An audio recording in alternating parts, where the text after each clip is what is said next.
Camera.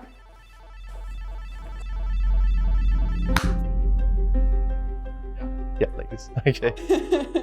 The first game I played probably came out of a cereal box. Mario Brothers, Donkey Kong. I was very young. The Legend of Zelda: Ocarina of Time. Prince of Persia. A lot of Doom with my dad and my sister. Pokemon Sapphire. Zombies Ate My Neighbors. The first game that made me fall in love with video games was Final Fantasy IX. ゲーム制作っていうのはもう基本的に困難なことだらけな。 The most challenging part is to build something that is unique. You're always going to be limited by resources, but you're not limited by ideas. You will never have time to complete everything you want to do. Encontrar los momentos emocionales o emotivos. Finding the fun in the game. Long-term balance for players. Bridge the gap between what you envisioned as a creator and what players are experiencing in your game. It's always scope, regardless if you're alone or if you're with a small or a big team. All of these different variables that needs to mesh together perfectly to create something great. My advice for someone starting to create their game is to jump in and try the idea. Start small. Know that the road is going to be full of a lot of problems. 最初は絶対うまくいかないと思うんですね。で、 The first games you're gonna make are gonna suck, so get them out of the way. Choose people that can support you. Keep having fun along the way. I draw a lot of inspiration from literature, from books. 私がインスピレーションを感じるタイミングなんですけれども、私結構飛行機に乗って旅行行くことが多いです。To see nature, the mountains, the sound of the wind. Ver la reacción de la gente cuando están jugando el juego en el que trabajaste tanto. That's why we're making this. To be around a group of people really passionate about creating this thing. To push the boundaries of what games can be. 私がゲームが重要だと思うのは、ゲームは映像のメディアとは違って、インタラクトが相互に作用し合うというところ。Porque los videojuegos son un arte. もう人生にこう潤いを与えてくれるというか。They're the most complete way of telling stories. They are an amazing medium. It takes it to an interactive level, and I think that's what makes it so important. It's just a really exciting space to be in. Something positive to care about. We're building something together. We can, change the world.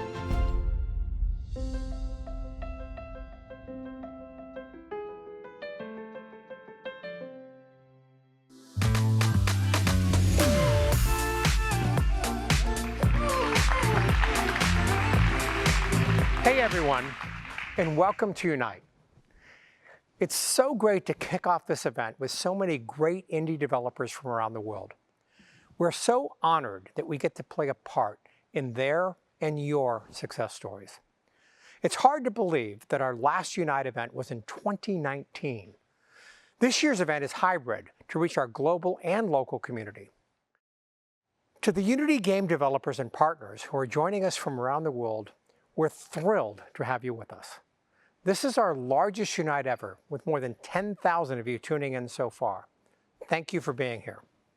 And we're really excited to see those of you who are attending our local Unite events in our Austin, Brighton, Copenhagen, Montreal, and San Francisco offices. It's so great to be together again. Today, you'll hear about what we've been working on to help you realize your vision, how we're making it easier for you to create beautiful games and experiences in Unity. We'll talk about how we're continuing to improve our core features, plus you'll get a peek into what we expect in the future. Now, I want to take a moment to talk more about what you do every day. Around the world, you're brainstorming, creating, launching, running, coding, and often monetizing millions of incredible games. Let me start by sharing a few really cool numbers. As of 2021, the games you made with Unity accounted for 50% of all games across mobile, PC, and console, including a whopping 72% of the top 1,000 mobile games. Which means that your games were collectively played by more than 3 billion active players each and every month last year. I mean, wow. And then at this year's Gamescom, we couldn't be more proud to showcase at the Indie booth over 80 titles you made with Unity. A special out to Aka from Cosmic Gato, which won our new Indie Community Choice Award. Now, you'll often hear me and all of us at Unity say that we believe the world is a better place with more creators in it. I'd like to take a moment and explain what we mean and why we say it. Now, playing games is great. We watched our art form go from small to big, passing music and TV and then movies. In fact, the global games market today is bigger than music and movies combined. And we're all so proud of being part of such an innovative and growing games industry. There are over 4 billion gamers today, and I look forward to the day when there are over 7 billion gamers. Among other things, it'll mean that billions more have access to computers and smartphones and be closer to experiencing the benefits of the 21st century, economically and educationally. Now, before I go on, I want to tell you a quick story. I once got into an argument with my daughter's high school about the technology curriculum they were teaching. The school was teaching them how to use tools like Google Docs and Word instead of learning how to code. They were learning about using a web browser instead of learning how the web actually works or the purpose and function of DNS. They were being taught to consume the work of others. Now, there's nothing wrong with consumption, but what I was looking for was the school to provide my kids with a fundamental understanding of how these things work, so they might imagine themselves as inventors and creators. I wanted this for them because I know both the pain and joy of creating. So when we say the world is a better place with more creators in it, we mean that quite literally. We believe it because it is the only path to a better world, a better framework for how we live. Because creators bring people together. Because we know the joy of creating and we want more people to experience this joy. Now, we know creation is hard because the realization of anything new and great is hard. Game creation is especially hard because it involves so many disciplines, from programming to design, art to lighting, character creation to animation, and some serious mastery of technology. Now, our role at Unity is to make the tools that make it easier for you as creators to realize your vision. And that includes supporting this vision with resources to help you turn your games into sustainable businesses, if and when you choose to do so. Our greatest joy is to be there with you and grow with you. Which brings me to our mission. We want Unity to be the best development engine for you to create what you imagine, no matter what you want to do, and change the world one game at a time. Now, since our last Unite, we've listened and worked to deliver on your priorities, to engineer better workflows to help you build quality games faster, to provide support for more platforms, including big investments in support for Chrome OS, MetaQuest Pro, and enhanced support for Xbox Series X and S, Android asset building, and more. And while also pushing for a more stable platform so you can lock in production with confidence. We also upgraded both our universal render pipeline, known as URP, and our high-definition render pipeline, HDRP, which allow you to create more platform-optimized graphics and push the limits of high fidelity. We couldn't be happier to see more and more games launching using Unity's URP, including these games you'll see on the screen right now. Marvel Snap from Second Dinner, Lego Builder's Journey from Lightbrick Studio, Lost in Random from Thunderful Games, Turbo Golf Racing from Huge Calf Studios, 2 Point Campus from 2 Point Studio, Circuit Superstars from Original Fire Games, Neon White from Ben Esposito and Angel Matrix, and more. And you continue to amaze us with the amazing graphics produced using HDRP. And games like the recent hit Metal Hellsinger from The Outsiders, Siberia, The World Before Collapse, or Slime Rancher 2 from Minami Park, which entered early access in late September and has sold over 100,000 in less than 6 hours. And let me quickly touch on a couple new things that you'll hear about in some of today's talks. As you'll see, we continue to invest heavily in gaming to help you scale your game and maximize player engagement. And we'll talk about how the Unity Gaming Services ecosystem can enable you to choose which tools to use from a single dashboard.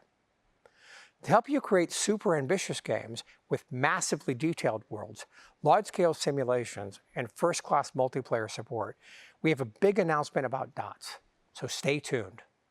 To help you create inspiring characters and creatures in any level of fidelity, we'll share what we're doing to bring world-class professional visual effects tools from the big budget cinema to your games.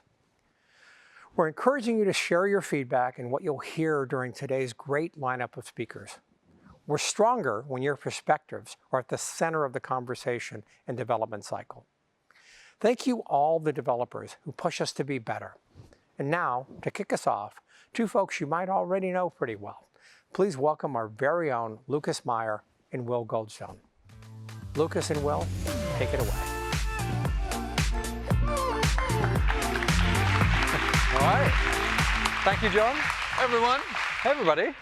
Hey, Lucas. Hey, Will. Good to see you again. Good to see you, especially in 3D. So much more 3D. Your favorite dimension? It is my favorite dimension. You're quite right.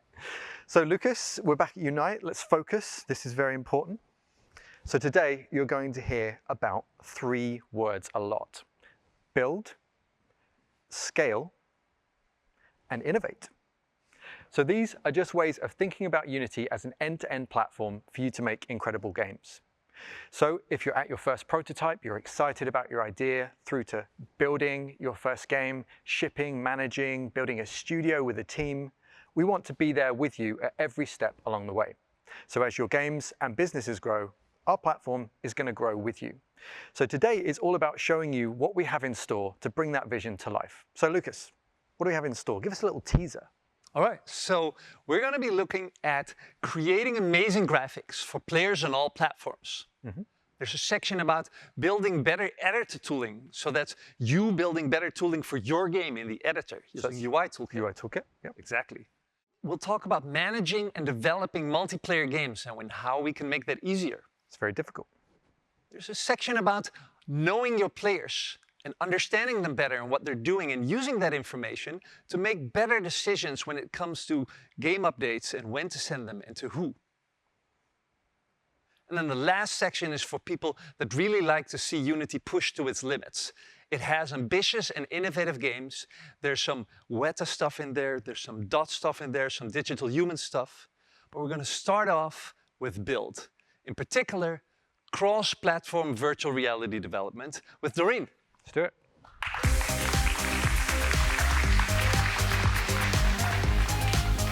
We're thrilled to see more and more immersive games and experiences coming to extended reality, like Zenith, The Last City from Ramen VR, and Cosmonius High from Alchemy Labs.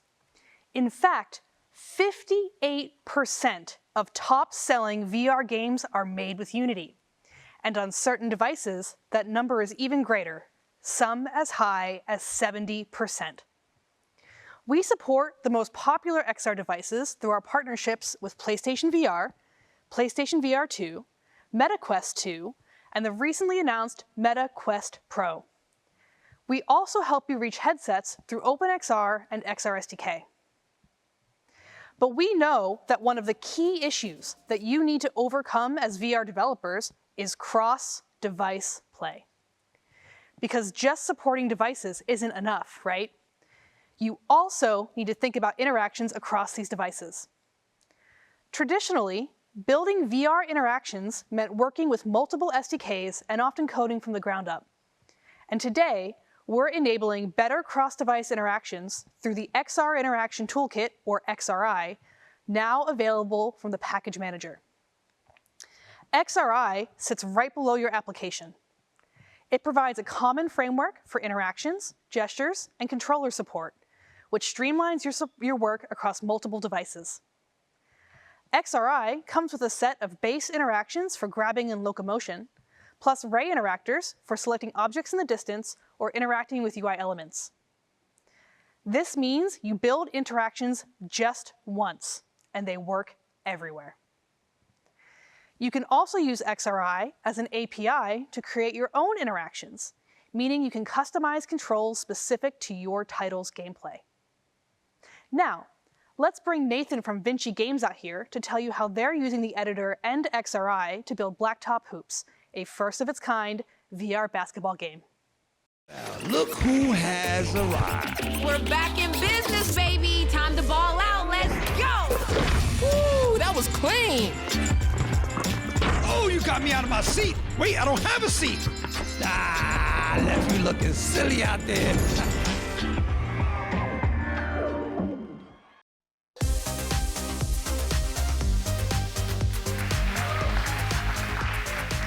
Thanks, Doreen.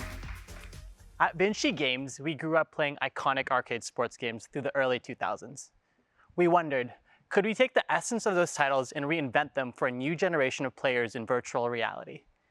But first, building a fast-paced VR sports game is difficult.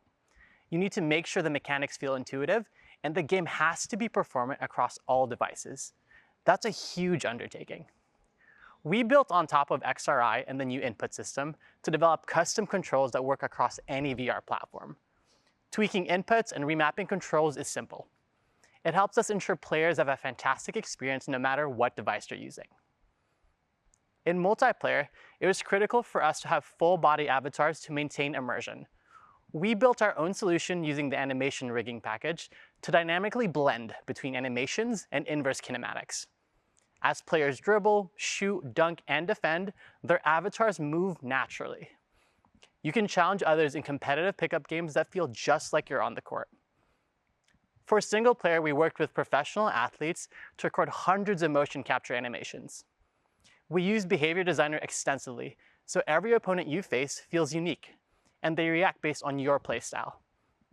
And to amp up the visuals, we brought on artists who've worked on animated feature films to create vibrant, hand-painted environments and characters inspired by real-world locations. And finally, we tapped the universal render pipeline for creating the stylized graphics that work on a wide range of devices. And I'm beyond excited to announce that Blacktop Hoops will be launching next year on all leading VR platforms. You can try the alpha on Quest App Lab and Steam Early Access today. Thanks, Nathan. That looks like so much fun. Now, I'd like to talk a bit about how you work. We've seen some amazing creators extend Unity to create faster, like Neil Jones, the maker of Aerial Knights Never Yield. Neil told me recently that having an extensible editor and flexible tools means he can prototype quickly and optimize his workflow as he goes. This means your creation platform can be as unique as the games you make with it, so it can better cater to your needs. I'm here to share an update on UI Toolkit, our unified solution for both editor UI and runtime UI. Today, we'll just talk about the editor UI. For years, immediate mode graphic user interface, or IMGUI, was the recommended technology for extending the editor. But we heard that as your production scaled, IMGUI didn't scale with you, and you needed a better way to make more ambitious tools.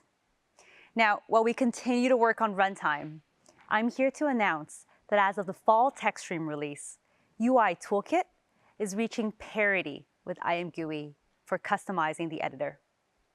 This means you'll be able to do everything you've been doing with IMGUI, but better. Better separation of concerns, more flexible layouts, and advanced stylings. Today, you can use UI Toolkit to handle complex user interfaces that contain large amounts of UI elements while achieving greater rendering quality and performance than IMGUI with minimum draw calls. The visual workflows make it really easy to assemble and lay out UI elements and customize their appearance as you go. This means that designers can make tweaks along the way, so you don't have to retool every little thing. As well, you'll find a wide selection of editor UI controls in the UI Builder.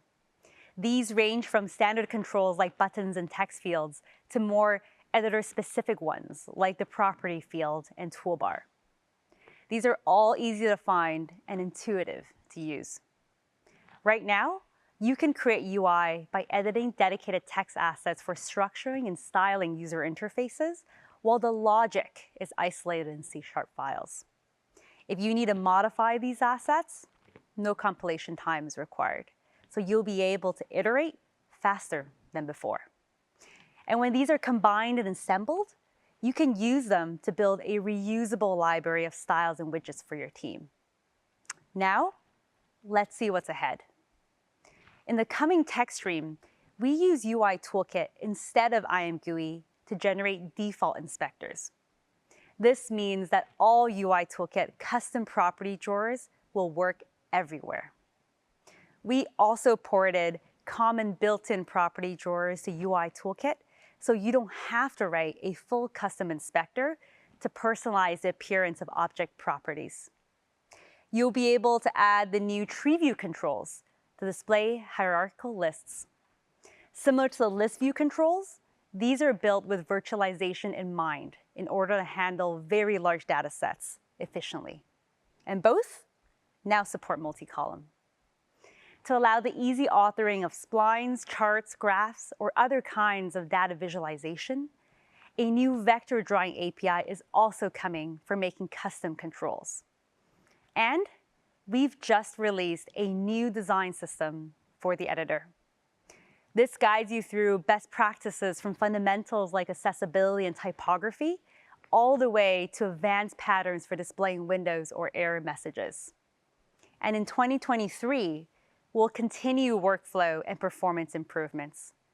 In particular, we'll be adding a new data binding system to speed up the process of displaying dynamic data in your UI with less code, including at runtime, much like many of the other updates we've shared today. Your editor should fit your working style so you can work the way you want.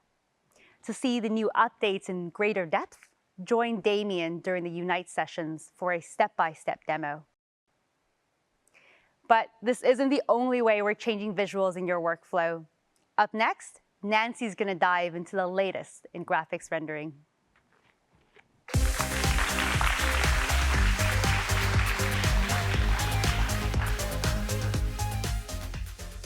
Thanks, Sharon. 5 years ago, we introduced the scriptable render pipelines, an evolution from the built-in render pipeline. Our goal was to offer you choice, both high-fidelity graphics and scalability across devices. The Universal Render Pipeline, or URP, provides optimized performance on the broadest range of platforms. And the High-Definition Render Pipeline, or HDRP, delivers high-quality or even photorealistic graphics for PC and consoles. It can be hard to choose a rendering pipeline early in a project, and it can be even complicated to switch later on. The two pipelines meet different rendering needs, and they require specific configuration to work with the same assets. So, we're working on modifying the render workflow so you'll be able to use both URP and HDRP in the same project. This flexibility will help you and your team deliver the best quality for your game on each of your target platforms. Some talented studios are already doing this today. Games like LEGO Builder's Journey are proving the benefits of rendering with HDRP for high-end devices and URP for mobile. To get there, we've started to increase compatibility and feature coexistence between the two pipelines to make it easier to render a scene in both with less reauthoring. While we move forward with this unified workflow, let's take a look at what's new and ready for you to start using. We'll start with URP and some of the absolute amazing games that are leveraging its rendering and scalability power.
That was awesome.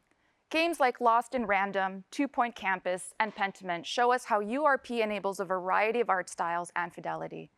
From 2D pixel art to cel-shaded and beautifully immersive 3D worlds, it's all performant and playable across multiple game platforms. Beyond platform support, we're focused on bringing URP to parity with the built-in render pipeline. You can still tap into all the features and functionality you already know, but with many added benefits. For example, with Forward Plus, you get better performance for real-time lighting. It eliminates the per-object light limit count in URP Forward, and you can scale at the same quality at a lower cost. If you've been using projectors in the built-in pipeline, URP's decal tools offer you enhanced rendering for a large number of decals. And with URP's screen space and decal buffer options, you'll appreciate how well they scale. As you can see, there's a lot to look forward to with URP.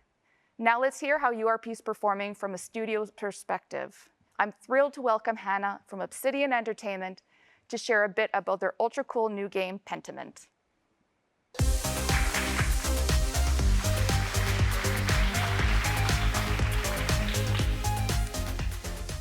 Our new game takes players on a journey of historical intrigue behind a murder in 16th century Bavaria. It's an ambitious project, so we knew our approach needed to be flexible right from the start. In the early stages, our goal was to develop and prototype the game rapidly. We also wanted to use a lot of tooling that we had developed for the Pillars of Eternity projects. We chose Unity and the Universal Render Pipeline because they could help us do both. We wanted the stories unfolding to have tangible effects on the world players inhabit. But in order to pull that off with our resources, efficient iteration was critical. We took advantage of some of the new 2D tooling and ended up using the 2D lighting system. Our in-game lighting system lets us easily swap between different global lighting for different styles of rooms, show a day-night cycle and weather lighting, and play with moody, emissive lighting from candlelight and fire VFX. All of these, combined with the flexibility and performance of the Universal Render Pipeline, helped contribute to the unique visual art style that we were intent on bringing to life. We were also able to use URP's wide range of direct and indirect lighting solutions to quickly achieve the mood and enhanced dramatization in the game. We even created a custom font rendering system that allows us to give the appearance of letters being written as characters speak, and we're really proud of this system, and it adds a lot of personality to the game. Pentiment releases November 15th for Xbox One, Microsoft Windows, Xbox Series X and S, and also is available on Xbox Game Pass. Thank you.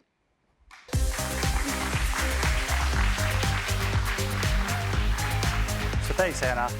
That game looks super cool. All right. So we're going to talk about high-fidelity world building in a minute. But first, I wanted to show you some of the incredible games being built with our high-definition render pipeline. Roll tape.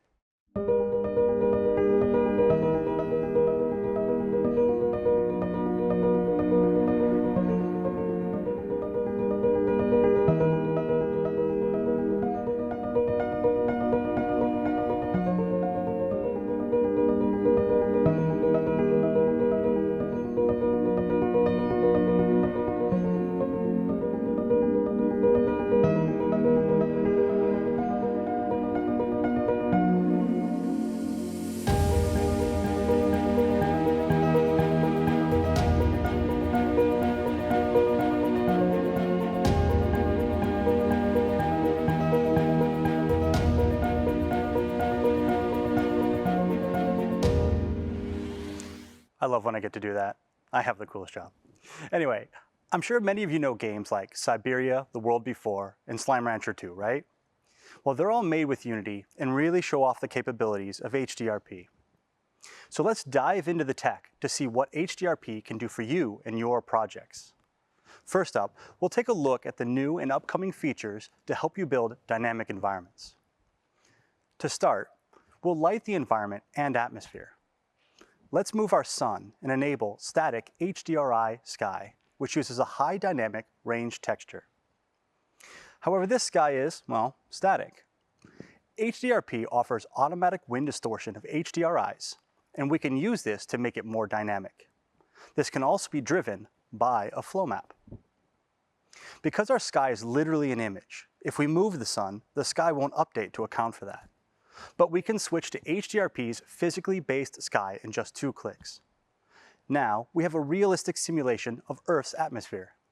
As we move the sun closer to the horizon, it produces fantastic skies. Let's add some clouds. We'll use the cloud layer system, which is driven by textures. It can support up to 8 layers simultaneously, enough to create hundreds of variations. Thanks to the procedural distortion system, these can also be affected by wind to create dynamic skies.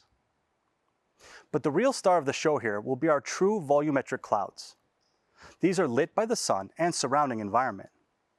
In no time, I can create dramatic vistas where clouds are fully connected to the rest of the environment. They realistically cast shadows on the landscape and interact with the wind. And with volumetric fog, we can make the sun produce volumetric light shafts as well. A lot of you have asked for this feature, which you can use to create beautiful sunsets and much more. Next, we can blend seamlessly between weather states using HDRP's volume system. Here's what it looks like to shift from a slightly cloudy morning to a stormy afternoon. See how the brand new water system also reacts to the change. The ocean becomes agitated, more foam appears on the surface, and the lighting absorption changes. This water system can be used to create seas, lakes, rivers, and pools. As we revert back to where we started, check out the light scattering over the tips of the waves. It's starting to feel pretty real, almost like taking a mini vacation right here in my presentation. And I love to rhyme. So this whole environment is lit by our brand new adaptive probe volume system. It automatically scatters thousands of light probes throughout the world very quickly. This way, all your dynamic objects like vegetation and characters, as well as static meshes, can receive accurate per pixel indirect lighting. You can already get your hands on these features in Unity right now. And of course, stay tuned for many more improvements in Unity 2023. If you want to learn more about environment lighting, check out Pierre's session, which covers lighting techniques including light maps, adaptive probe volumes, ray tracing, path tracing, and more. Thank you.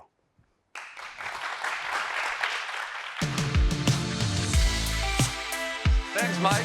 I love it. All right, everyone, that wraps up our build chapter. I'm really happy to see that work towards being able to use both render pipelines in the same project. Our next section is about skill. We're going to look at live game updates, multiplayer game development, and starting with graphics performance with Raymond.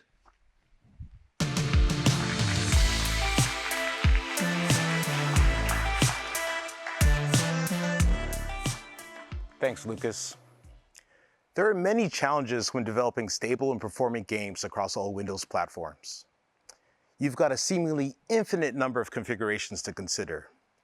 Different CPUs, GPUs, performance characteristics, and so on. Done right, the sky's the limit.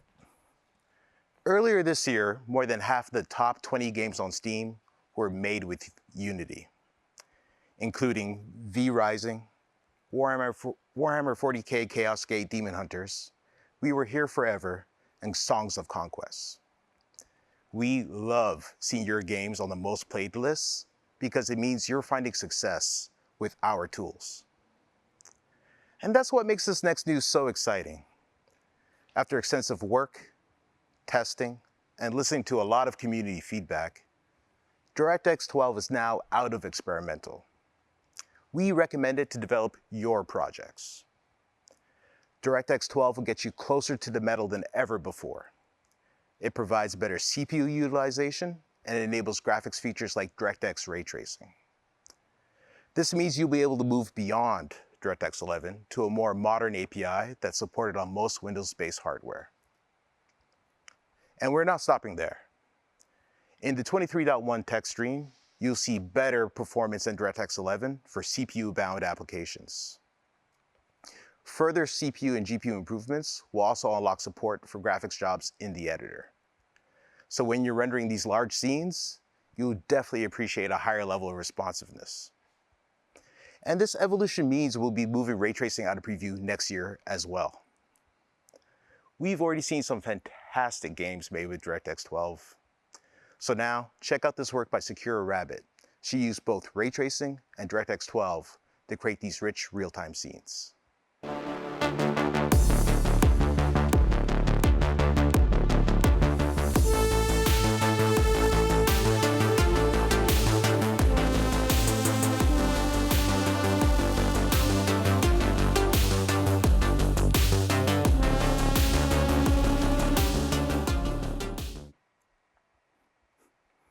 Whoa, man, those reflections are so dope.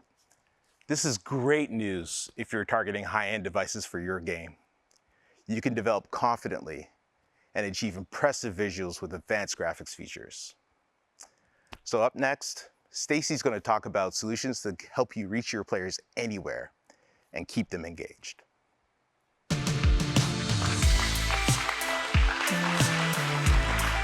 Players love fresh content. It helps to reduce churn while boosting engagement. And we've seen in-app purchasing revenue for our most popular mobile games increase by 85% after a new content drop. But every update, every single change is a risk. You could lose data, introduce a merge conflict, or trigger some bug. And frankly, it can be a bit terrifying. Let's learn how you can keep your players happy with continuous live game fine-tuning and use automation to take the worry out of updates. And better DevOps processes can help. Here's how. Start by automating tasks like onboarding new users, making trackable changes, and pushing approved edits to your game. And you can do all of this from the same dashboard in a single workflow. And it frees up your team to work on less repetitive tasks. You can use Plastic SCM, Cloud Build, and Cloud Content Delivery together to deploy changes without ever making players install a new build. I'll show you how this works. Say you learn that players want you to spice up your game with some new content. You need to organize between your artists and your programmers to push that out. And that starts with Plastic SCM, our version control service. It has a new web experience, so you don't even need to install the software. You can manage access to repos and settings from any device using the Unity dashboard. And once an update is ready, that's where the team kicks off a feedback request. They just tag any reviewers and note what has changed in the comments. Each reviewer gets a notification and can add feedback or approve the changes in the same dashboard. Next, you need to compile those changes before deploying. And of course, you wouldn't want to spend time or a dedicated machine to do it. And that's why we've integrated Cloud Build with our version control service. It's a CI solution for automating multi-platform builds in the cloud. It lets you pull source files to create a content-only build without ever tying up any local hardware. Now, our work needs to be deployed to players, and this is where Cloud Content Delivery comes in. It's an asset management and delivery tool that simplifies the process of pushing updates. Studios are already using these tools to scale their productions. Second Dinner shared how these tools helped their small team deliver their first game, Marvel Snap.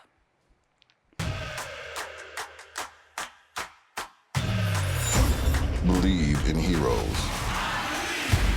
Wind aid my hand.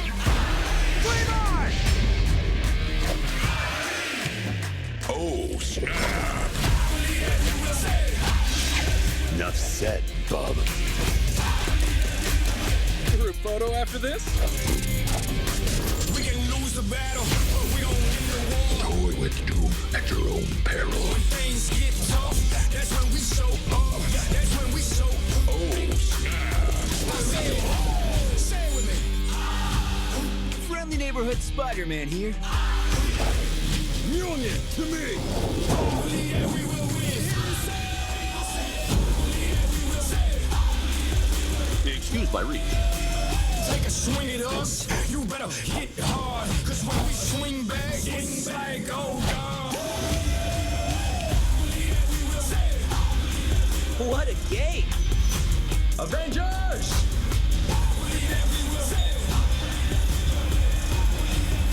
Wakanda forever!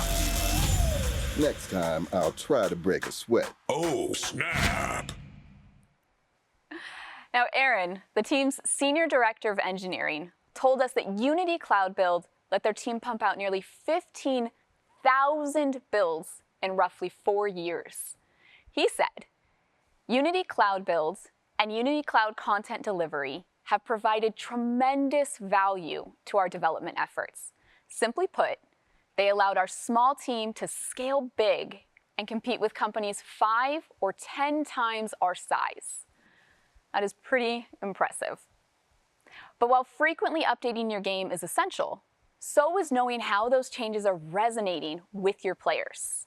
And here is Russell to tell you all about it. Thanks, Stacey. Let's look at how you can use remote config, game overrides, and analytics to adjust for balance, drive an A/B test, and push your changes with confidence. With remote config, you can adjust game settings directly from the dashboard without having to rebuild and redeploy. This lets you balance your game on the fly without having to dive into any code. You can roll out even bigger changes like running a special event or changing the season with just a few clicks. So here's how you would balance out a card-based game by pushing a change to one card. Maybe you think one card might be too strong. Let's call it Kraken.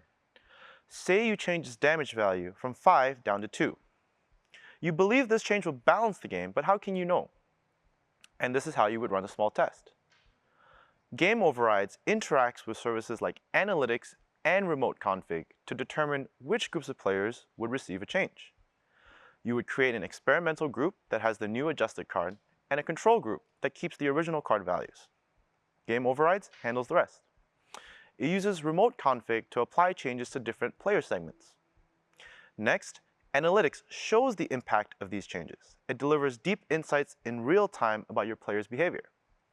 Out of the box, it shows you what your players like and engage with most. But you can also create custom events, like our A/B test. To understand what happens when the Kraken card is actually used, you would probably want to look at the win rate for the experimental and control groups. If the experimental group has a more balanced win rate, then you know for sure that you should push out the update to the game to make it more fair and more fun. Anybody can use the products and workflows we showed today to build a better game. More data helps you make better choices as you fine-tune your content to keep your players engaged. And that data can help you if you want to monetize your game too. And you can do it all from the same dashboard. These tools are available now through the package manager. Get started for free today by logging into the Unity dashboard. Now our next segment is also about giving players what they want. And what they want is multiplayer games. Kiki is going to share what we're working on to help you meet this growing demand.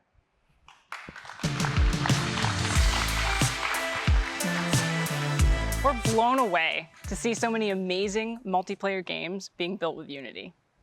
In the last year and a half, PC and mobile multiplayer games have exploded. I mean, check out these numbers. More people are building multiplayer games in Unity than ever, and more of you want to start. We recently polled small studios with teams of 4 or more, and 90% of the creators we talked to said they plan to invest in multiplayer development within the next 6 months.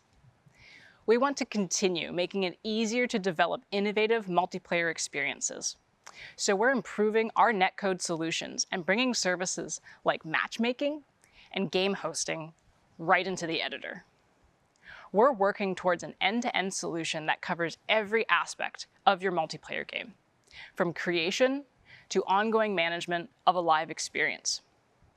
First, let's take a look at Netcode for GameObjects, which is available right now. Netcode for GameObjects is a high-level networking library. It has support for scene management, animation, physics, and more.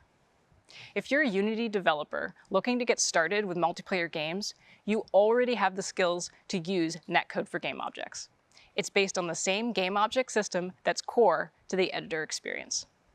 You can also use dedicated tools like Network Profiler and Runtime Monitor to track the health and stats of all of your networked objects, both inside the editor and during playtests. Now, profiling and debugging your games is crucial, but so is overcoming the challenges of scaling your game from hundreds to millions of players. When your game takes off, you have to be ready to handle the demand, which means you need a robust hosting infrastructure. And for that, please welcome Timo from Triangle Factory, who's here to talk about how the team solved their multiplayer operational challenges for HyperDash and Breachers.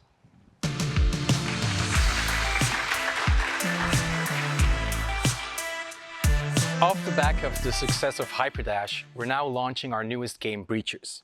Breachers is a 5 versus 5 tactical first-person shooter for VR that will enter early access later this month.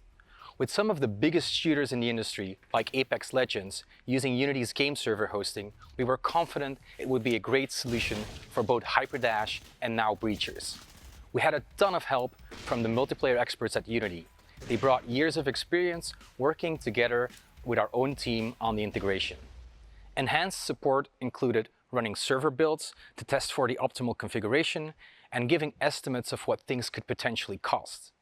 Crucially, Unity's game server hosting guarantees that if our games do extremely well, the system handles everything for us and scales up automatically.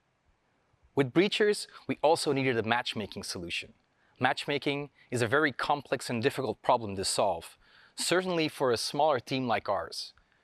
We could have built the solution ourselves, but that would mean spending a lot of time building and maintaining features that have nothing to do with our core gameplay.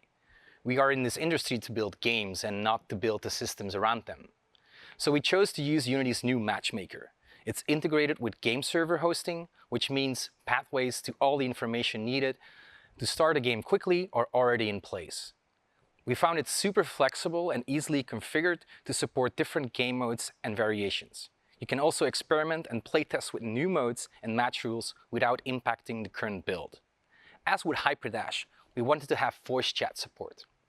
Any multiplayer game can be enhanced with this functionality, but for a competitive and tactical VR game like Breachers, they're crucial for the whole gameplay experience. We used Unity's voice and text chat, formerly known as Vivox, to add 3D positional chat.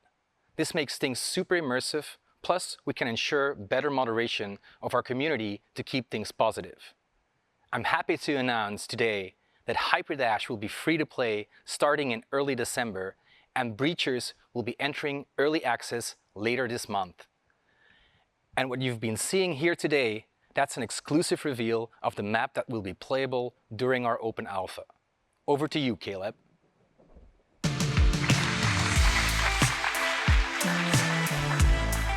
Wow, Breachers looks awesome. Timo and the Triangle Factory team have done something really special. Now, we want to simplify the process of building scalable and secure online multiplayer games. We know that's historically been complicated and time-consuming.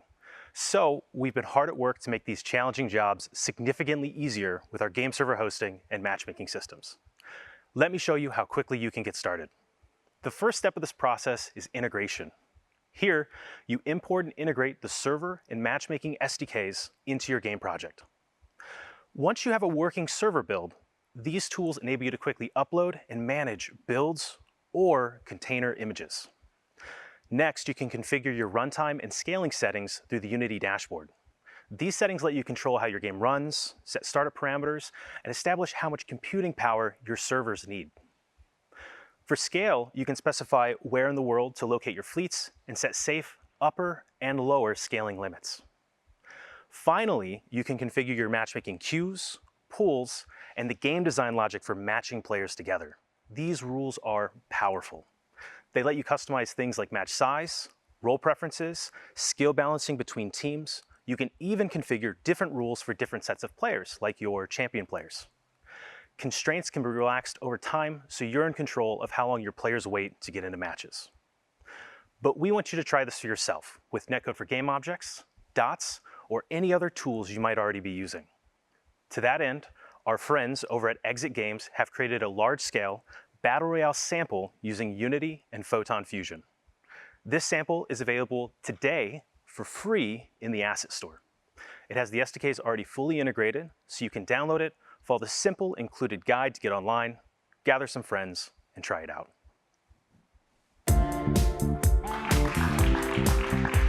Wow, thanks everybody. That was fantastic.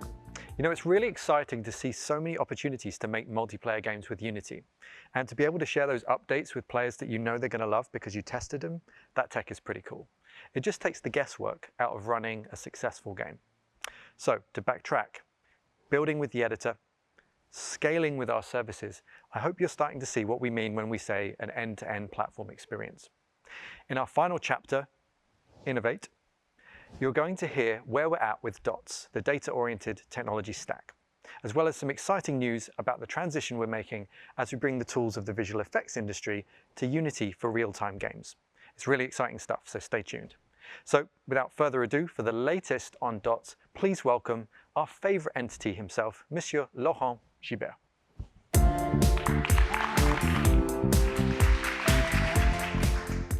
Thanks, Will. Many of you may already be familiar with DOTS, and others may be wondering, what the heck is it, and can I use it for my game? So we'll quickly cover the basics for those who are not familiar with this groundbreaking Unity technology. Then we'll get into some pretty cool games and how they're using DOTS to solve some significant computing and game design challenges. So to start, DOTS is an acronym for Data-Oriented Technology Stack. It is composed of three parts: the Entity Component System, or ECS for short, the Burst Compiler, and the C# Job System.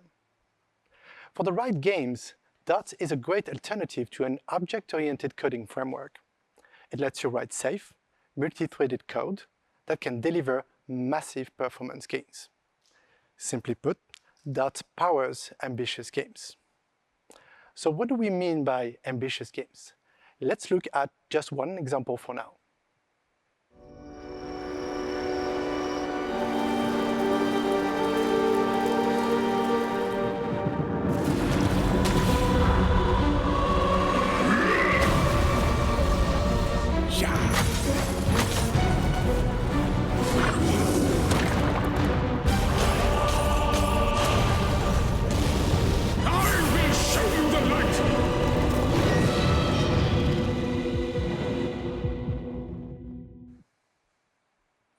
Are you familiar with V-Rising by Stanlock Studio? It's a gothic fantasy survival game. In a word, vampires. Very appropriate for this time of year, right? This is a dynamic open-world game. With ECS, they can stream and render an insanely large number of assets, more than 160,000 interactable objects in the game world, distributed over a 5 square kilometer map, for a total of 350,000 entities on the server. This scale gives the game an incredible feeling of expansiveness and immersion that would not have been possible with object-oriented design within the same resources and budget. And the game is popular. In its first week, it sold over 1 million copies. To learn more about how they're using DOTS, be sure to attend our Unite session today with the founder of Stanlock Studios. Many other studios have been early adopters of DOTS and share that feeling and feedback. And if you participate in our DOTS forum, you know we have an incredibly active and passionate DOTS community. Here are some more examples of ambitious and high-performance ECS-based games that have shipped for PC, mobile, consoles, and VR headsets. First up is Zenith, The Last City from Ramen VR. This studio knew that an object-oriented approach would be too slow and costly for the scale they wanted. Of course, for a VR game, 60 frames per second is critical. And because it's massively multiplayer, they need to process and synchronize a huge number of players while limiting the high cost for things like server processing and cloud bandwidth. ECS was a great fit for their goals. Next, we have Ixion from Cassetto Games. This is a sci-fi city builder PC game that recently won some impressive awards. Here, they needed to simulate more than 5,000 non-playing characters, where each one requires AI, navigation, animation, and rendering. That would be difficult to achieve with object-oriented, right? but the ECS implementation handles all that and delivers great performance too. It'll be out in December. And here is the final one I wanted to share. The Detonation Racing from Electric Square. This is a mobile racing game available from Apple Arcade. One of the studio's main challenges was to squeeze a very rich, fast-paced game onto lower-spec devices. They achieved this with the efficient streaming capabilities of ECS. Another challenge for this small team was to iterate very quickly on quality and game design for multiplayer sessions. ECS determinism made this possible. As many of you know, ECS has been under development for quite a while, and some of you have provided invaluable feedback along the way. We've taken some wrong turns on the road, but we've always tried to get it right. And it's taken time, in fact, years. Which is why I'm absolutely thrilled to announce at Unite today that ECS is finally leaving its experimental phase. This means that with the coming 2022.2 tech stream, like any other Unity feature, ECS will be supported for your projects.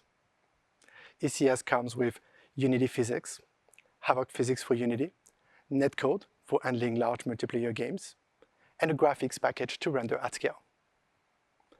You'll have access to ECS source code, so you can explore it, debug it, extend it. You also get full documentation, tutorials, and samples, including a multiplayer racing game and a large-scale streaming use case. At this point, I'm sure many of you are wondering, will I have to choose between data-oriented or object-oriented? And the good news is that data-oriented and object-oriented can coexist. It's not an either-or situation, which means you can introduce ECS into a project in a progressive manner while leveraging your existing Unity expertise, assets, and more. Be sure to attend the session today from Super Gaming. They're going to show how they did this for their game, Indus Battle Royale. Another question I'm sure you have is, should I consider ECS for my game? We recommend ECS for seasoned developers. A data-oriented approach is not always the solution for all your game challenges. You need a good understanding of how Unity works, as well as the limitations you're trying to overcome. Finally, I'd like to thank all the early adopters out there who've helped us get to this significant milestone. We couldn't have done it without you.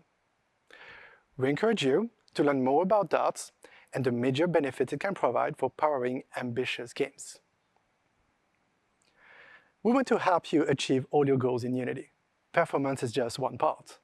Up next, we'll hear from Sylvia on Unity's award-winning demo team.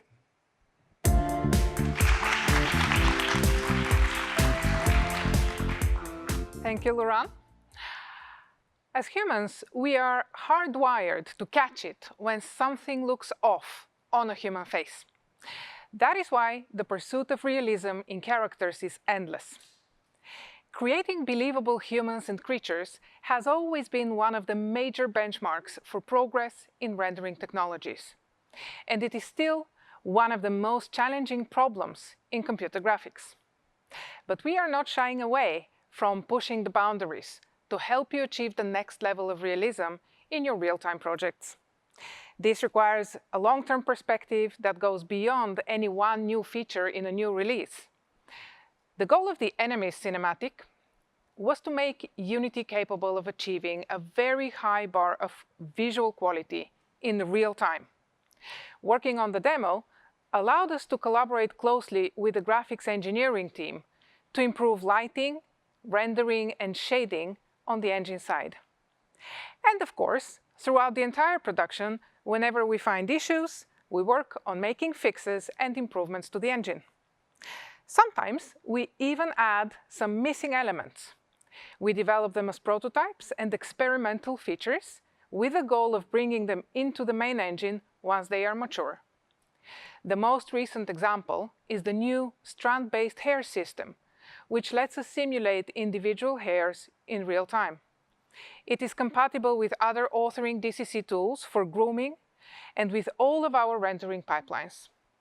It is currently available on GitHub, along with a guide to get you started.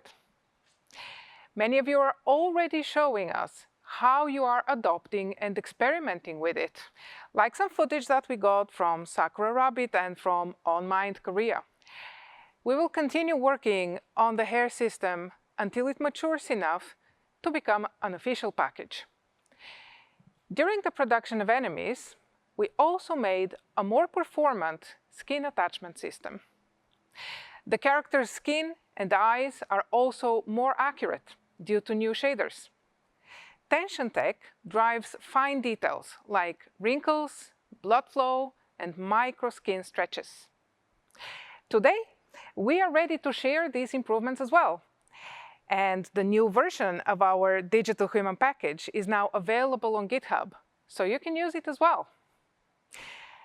Now we have everything that we need to make digital human characters look hyper-realistic.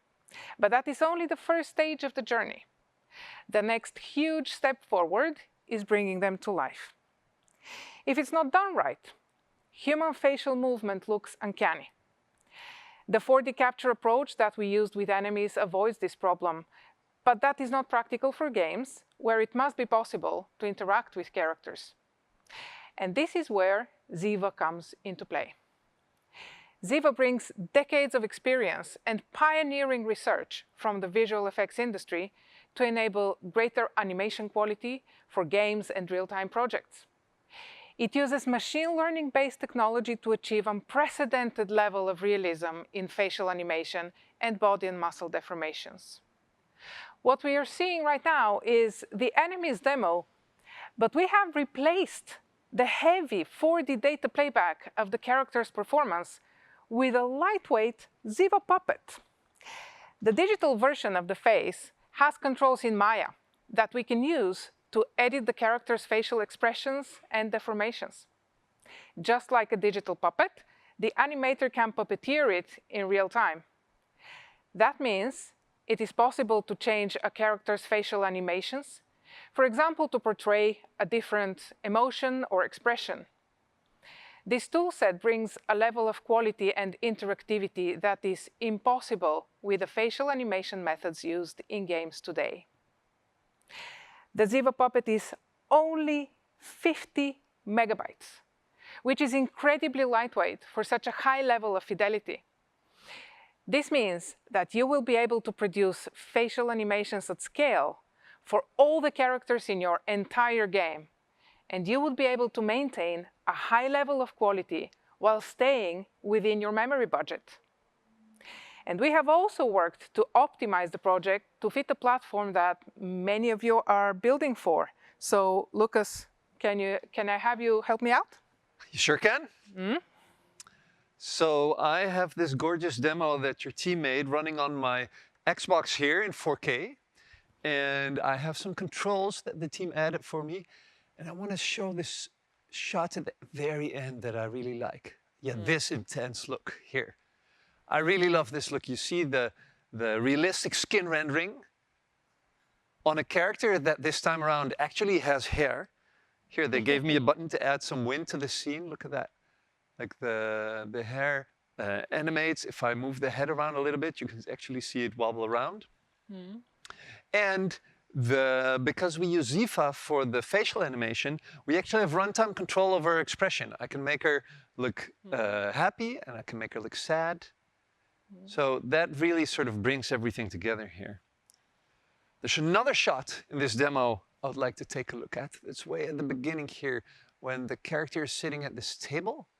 Look at that. I'm going to ask. Actually, switch it off. I'm going to ask her to move away for a moment.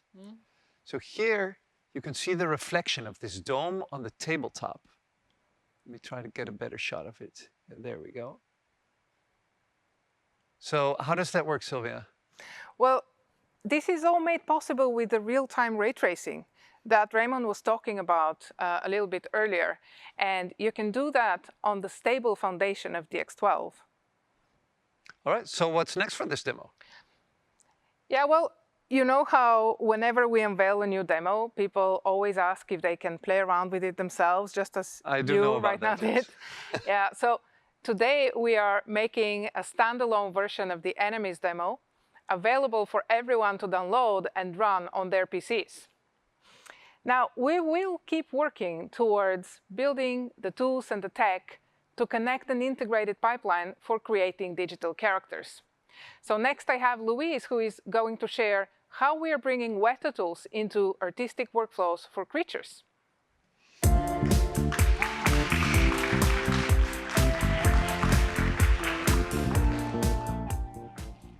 Thanks, Sylvia and Lucas. The recent HDRP demo line is our next step in bringing artistry tools to real-time production pipelines. To create this project, we worked with the students of Monsters Emporium Animation School, a London college that was founded to help animators kickstart their careers. We'll dive into the workflow in a moment, but can we just take a minute to talk about that fur? We use Weta tooling to author the grooms. Then we imported those grooms using the HairTech package and simulated 2 million strands of fur. That's right, 2 million.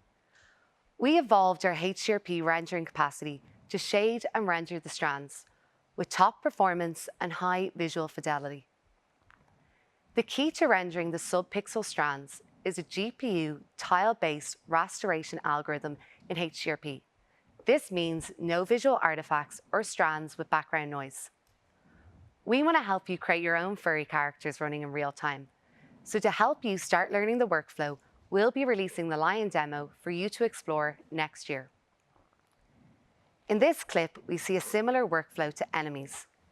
The animal's muscle deformation was created in Ziva, and we use the digital human package for skin. Same tech, different use case. These tools have been battle tested and refined in some of the biggest blockbuster movies, but only a small, exclusive group of VFX professionals could use them in specific projects. We're refining that tech and helping you get your hands on it, and we're making it work in real time.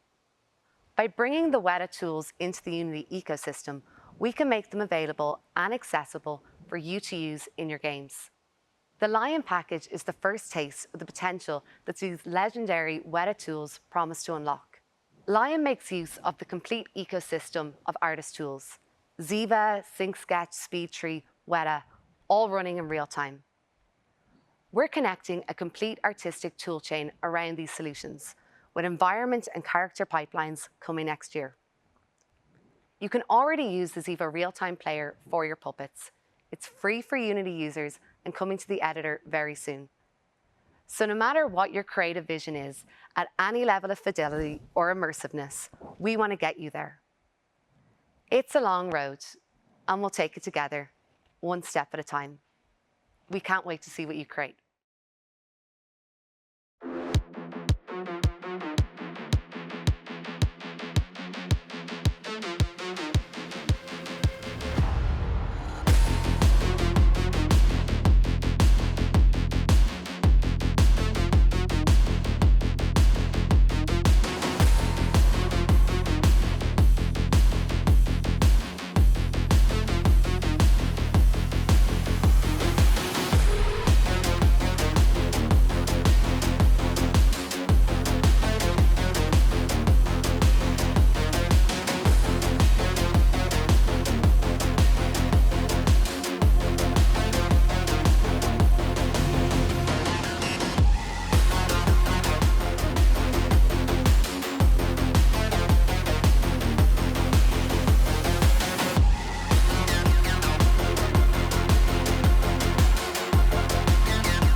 Man, that's some seriously cool tech, Lucas. It was.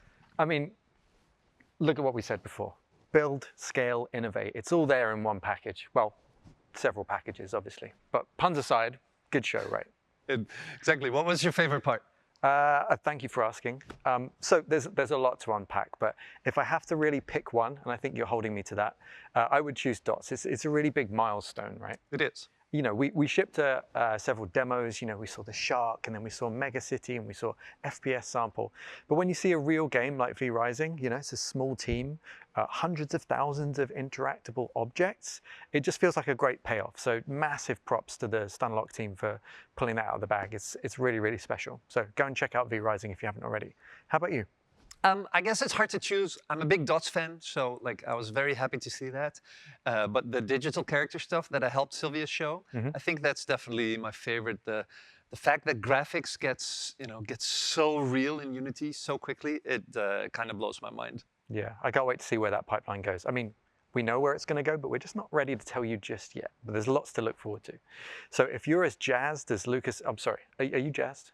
Mega jazzed. I mean, he's clearly very jazzed. If you're as jazzed as Lucas and myself about all this tech and want to go more in depth, then do go and check out our roadmap talk from Andrew and the team, where you'll get a lot more information about some of the cool stuff that we just didn't have time to show in the keynote today.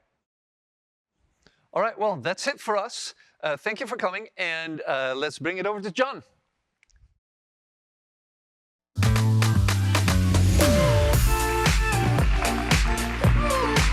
Thanks, Lucas and Will. Incredible job.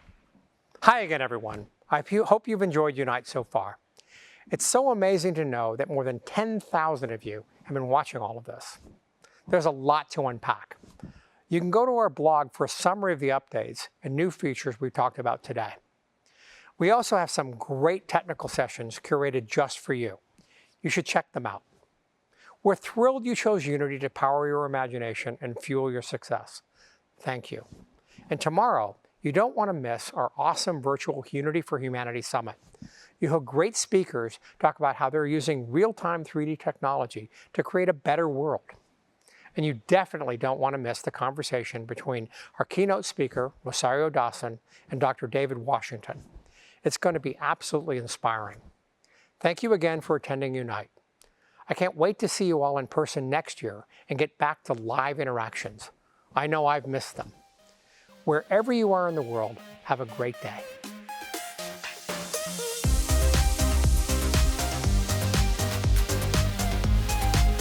Slate 9, take 3. Ow! We have an update for you for game...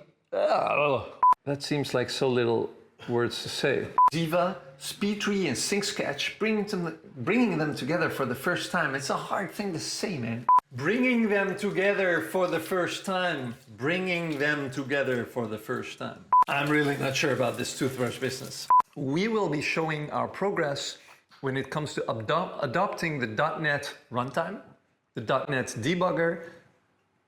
What else did we adopt? The garbage collector. 3 little kids. All these things. So many tools. Making games is hard. Maybe I should have rehearsed that twice before boating all the fucking way out there. Monetization! I've had better, had worse.